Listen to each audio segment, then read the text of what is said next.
बिहारी के नाम से मशहूर चिराग पासवान की पहली पहचान बनी एक फिल्म हीरो के रूप में। लो, आगे तुम्हारा घर। Thank you for the list. Chirag Paswan Kangana Ranaut के साथ फिल्म मिले न मिले हम में नजर आए। मैं हूँ तेरी हीर, तू है मेरा रांझिया, तूने मैनू प्यार है किया, माही माही एहसाने पिंड नू पता। चिराग पासवान ने कंप्यूटर इंजीनियरिंग और फैशन डिजाइनिंग में भी हाथ आजमाया। चिराग पासवान की दूसरी पहचान बनी जब उन्होंने राजनीति में कदम रखा। अपने पिता रामविलास पासवान की लोक जनशक्ति पार्टी ज्वाइन की। उस समय एलजेपी मुश्किल में थी, कांग्रेस के कैंप में थी। चिराग पासवान ने पार्टी का रुख बदला और 2014 के चुनाव में नरेंद्र मोदी के साथ खड़े हो गए। पार्टी को इसका फायदा हुआ। चिराग पासवान लोकसभा के लिए चुने गए। एनडीए की सरकार में रामविलास पासवान मिनिस्टर बने। चिराग पासवान अच्छे वक्ता हैं, संगठन चलाना जानते हैं। ये देखकर रामविलास पासवान ने लोक जनशक्ति पार्टी की कमान चिराग पासवान को सौंप दी। चिराग पासवान पार्टी के राष्ट्रीय अध्यक्ष बने।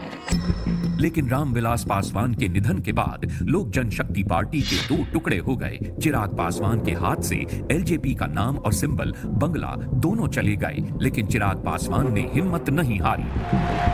आज भी उनकी सभाओं में भारी भीड़ उमड़ती है। 2024 के चुनाव के लिए उनका बीजेपी से समझौता हुआ। बिहार में 5 सीटों पर उनके उम्मीदवार मैदान में हैं। मोदी के हनुमान कहे जाने वाले चिराग पासवान।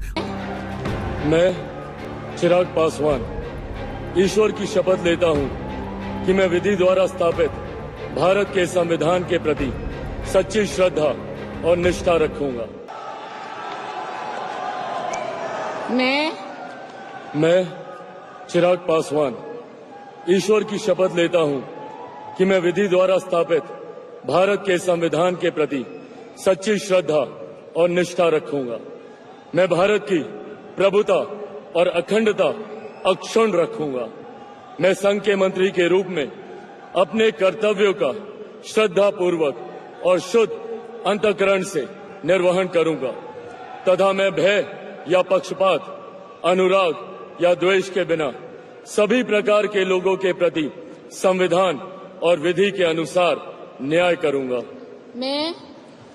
मैं चिराग पासवान ईश्वर की शपथ लेता हूं कि जो विषय संघ के मंत्री के रूप में मेरे विचार के लिए लाया जाएगा अथवा मुझे ज्ञात होगा, उसे किसी व्यक्ति या व्यक्तियों को तब के सिवाय जबकि ऐसे मंत्री के रूप में अपने कर्तव्यों के सम्यक निर्वहन के लिए ऐसा करना अपेक्षित हो, मैं प्रत्यक्ष अथवा अप्रत्यक्ष रूप से संसूचित या प्रकट नहीं करूंगा।